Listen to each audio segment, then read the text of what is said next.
This is what every SILKSONG fan is experiencing right now.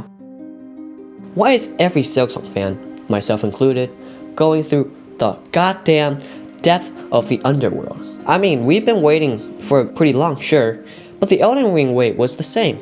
So why were the Elden Ring players not actually going insane? Is it because they're more capable than us? Is the Tarnished more capable than the Metrovania fans? Well, I don't think so, because I believe that SILKSONG fans are the same as Elden Ring fans and are definitely not going insane. But there are some reasons for the slightly less calm wait for the SILKSONG fanbase.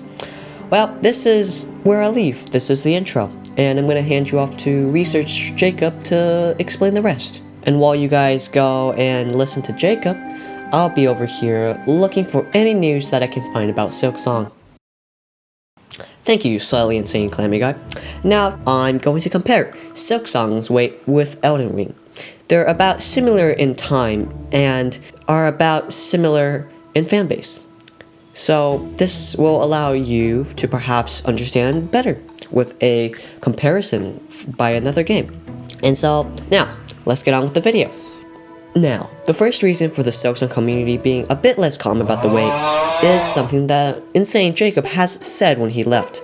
And while you guys go and listen to Jacob, I'll be over here looking for any news that I can find about SILKSONG. Team Cherry, the developers for Hollow Knight and SILKSONG, has been quite secretive about everything that's been happening.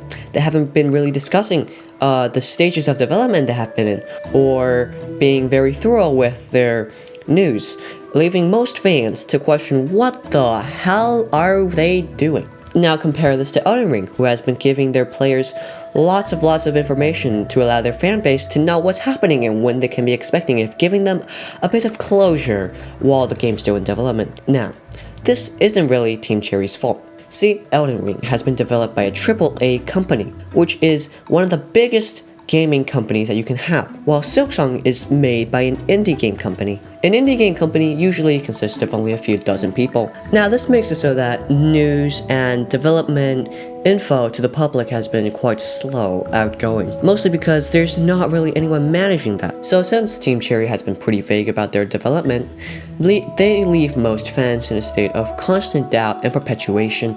And also, because of the small amount of info about development, SILKSONG fans are taking every single piece of information they can get, no matter the source, like Reddit, and they grasp on it like some gremlins from The Lord of the Rings, taking that info and holding onto them, repeating the same phrase, when SILKSONG. And Team Cherry is not really doing much about this, so leaving most of these fans to speculate that Team Cherry is going to dev hell.